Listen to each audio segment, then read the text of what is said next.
E a gente vai direto para uma notícia muito importante sobre essa medida provisória do governo que permite a suspensão dos contratos e a redução do salário e da jornada. Olha só, hoje o ministro Ricardo Lewandowski, do Supremo Tribunal Federal, decidiu que as medidas só terão efeito após o aval de sindicatos, ou seja, a negociação não pode ser individual e depende da manifestação do sindicato da categoria.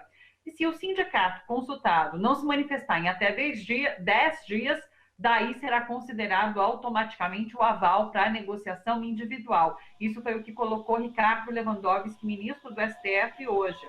Bom, essa é uma das pautas que estava colocada por diversos sindicatos em relação à SMP do governo. Sobre isso, sobre a organização de trabalhadores também, sobre as indústrias na região do ABC Paulista, a gente conversa agora com o Moisés Celerdes, que é diretor administrativo do Sindicato dos Metalúrgicos do ABC. Oi, Moisés, tudo bom? Boa tarde, tudo bem? Infelizmente eu não consegui ouvir a sua explanação, mas no começo eu penso que você estava falando da questão da medida provisória do governo, é isso? Medida provisória, na verdade, do STF ter decidido que as empresas, antes de fecharem esse acordo, precisam consultar os sindicatos. Isso é muito positivo a princípio, né, Moisés?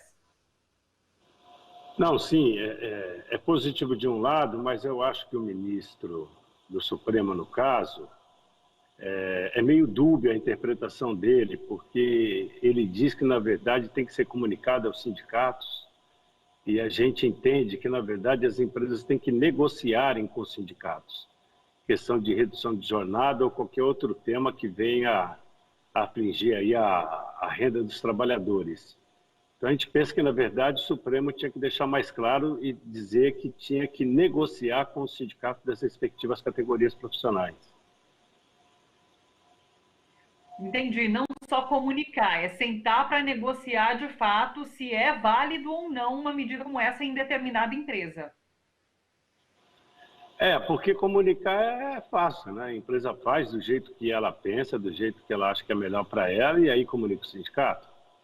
É meio complicado isso. Eu acho que tinha que ter uma medida, tinha que ter um encaminhamento lá do Supremo dizendo que teria que negociar, teria que ser fruto de um acordo com os sindicatos. E isso ele não deixa claro, traz uma dúbia interpretação do que o ministro colocou no dia de ontem. Sim. Moisés, eu queria que você falasse um pouco sobre a situação dos metalúrgicos. Hoje são 45 mil metalúrgicos em isolamento social, em casa, com as fábricas paradas por enquanto. Fala um pouquinho para a gente sobre a situação no ABC. Na verdade, nós temos 45 mil trabalhadores e em casa, em isolamento. Na verdade, essa medida, o sindicato já vem cobrando das empresas no início dessa pandemia, quando a OMS falou que era uma pandemia. A gente já cobrou da direção das empresas aqui na nossa base a questão do isolamento, porque a Organização Mundial da Saúde diz que uma das melhores formas de combater o vírus é a questão do isolamento. Algumas já colocaram de pronto, outras criaram algum tipo de dificuldade para colocar os trabalhadores em casa. Nós colocamos, inclusive, outdoors na região aqui do ABC, para que o trabalhador denunciasse, aquele trabalhador que não trabalha em serviço essencial, que ele denunciasse ao sindicato aonde que a empresa estaria forçando ele a trabalhar. Isso, ele surtiu um resultado, chegou várias denúncias aqui, e cada diretor do sindicato tem como tarefa todo dia procurar as empresas e negociarem e falarem para as empresas que os trabalhadores têm que ficar em casa. A questão da saúde, ela é importantíssima. Não tem outro caminho senão preservar a saúde, a vida dos trabalhadores e seus familiares, e até mesmo para quem diz, né, quem está preocupado muito com a economia, eu preciso ter trabalhador saudável para depois a gente discutir a recuperação da economia. Por isso que o sindicato está batendo forte nessa questão do isolamento. Moisés, em relação a outro assunto que está em pauta, a reconversão industrial. Muito tem se falado sobre as indústrias passarem a produzir insumos necessários neste momento de pandemia. O que você tem percebido em relação às indústrias, especificamente da região do ABC Paulista?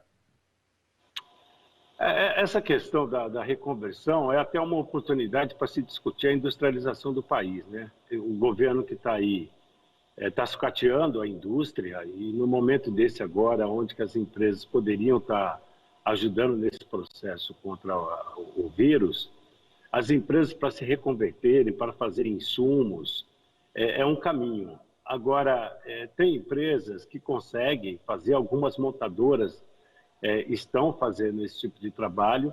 Agora, as empresas menores, elas não têm capital para mudar a empresa, para fazer os insumos ou alguma coisa que valha. Ela precisa de recurso do Estado para que isso aconteça. Aliás, em qualquer situação que a gente está vivendo hoje, o Estado é fundamental. Quando nós estávamos falando da questão do isolamento social, às vezes a pessoa pode se perguntar, mas eu não vou trabalhar, eu tenho as minhas contas para pagar. É lógico que tem as contas para pagar e o Estado deve colocar dinheiro para que ele possa pagar as contas. Agora saiu essa questão dos R$600 e R$1.200. Agora você vê a demora que o Estado tem para colocar dinheiro para pobre. Para banco, foi rapidinho. O banco já chegou dinheiro para ele rápido. Agora, para o pobre, para o trabalhador, também o Estado tem que colocar para que ele possa fazer isolamento. E, ao mesmo tempo, ele tem que colocar dinheiro para as empresas reconverterem a situação nas fábricas para poder produzir insumos aí que possam ajudar no combate à pandemia. Se o Estado não colocar dinheiro, tem muita empresa que não tem dinheiro para colocar. E aí o cara não vai colocar. Ele vai quebrar, porque o Estado não está colocando dinheiro. Moisés, voltando para essa questão do isolamento social, há essa pressão, como você mesmo apontou, por parte do governo, do presidente especificamente, de não parar a economia, não podemos parar, vamos continuar trabalhando. Como que vocês sentiram as empresas quando dessa negociação para fazer o isolamento social de trabalhadores? As empresas aceitaram ou teve uma disputa em relação à ciência e à economia? Não, o que o presidente falou, na verdade, ele é um maluco, né? Ele se porta como um maluco. As empresas aqui, as grandes empresas, as montadoras, o setor de autopeças, entenderam que a questão é séria, entenderam que a ciência, o mundo inteiro está falando sobre isso, a OMS está falando sobre isso e não tem nenhum cientista que eu penso que acorda cedo para inventar alguma coisa, né? Então, as empresas não criaram dificuldades, algumas criaram, mas não por conta de acreditar ou não acreditar na questão do isolamento, alegaram questão que não tinha dinheiro para colocar os trabalhadores em férias, não tinha recurso para buscar um caminho para que viabilizasse o isolamento. Agora, cada empresa que a gente dialoga, que a gente conversa aqui, seja uma montadora, seja uma autopeça, em relação a esse tema de se voltar a trabalhar no meio de uma pandemia, eles têm uma avaliação de que o senhor presidente da República ele não está bem da cabeça. Isso aí eles falam. É lógico que eles não falam para ele, até mesmo porque eles apoiam de alguma maneira ele, né? Mas não tivemos dificuldades com as principais empresas aqui, uma ou outra por conta de questão de capital. Moisés, outras pautas, para além dessa questão das negociações coletivas que vocês colocam, é a proibição de demissões. Isso não foi colocado ainda pelo governo nesse momento, como a gente vê a Argentina fazendo, né, que proibiu qualquer demissão nesses meses de pandemia. E vocês pedem também 100% da renda do trabalhador, caso ele esteja afastado. São duas pautas importantes que vocês veem para esse momento? Uma das propostas que nós colocamos, que dentro da suspensão do contrato, o trabalhador recebesse o salário líquido que ele recebe. Então, se um trabalhador, ele coloca no bolso dele, no final do mês, 3.500 cruzeiros, então, R$3.500, tem que colocar os R$3.500 no bolso dele. É essa a nossa proposta. Porque as empresas teriam fôlego a partir do momento que não recolhem os encargos, baixaria o custo das empresas em relação a isso. O trabalhador, com o dinheiro líquido do salário que ele recebe, ele poderia continuar tocando a vida dele aí dentro do isolamento social que a gente está propondo.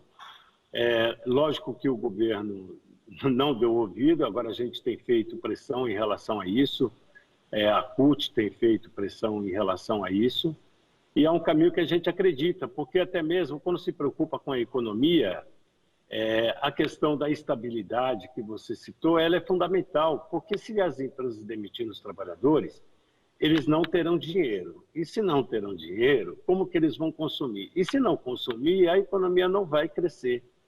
Entendeu? Então, era uma das primeiras medidas que o governo deveria fazer, assim, exemplo como a Argentina fez. Agora, um governo comprometido simplesmente com os bancos, com o capital financeiro, ele está pouco se lixando para o pobre. Essa que é a verdade. Moisés, agradeço demais a entrevista, muito obrigada. Até uma próxima. Valeu, obrigado a vocês.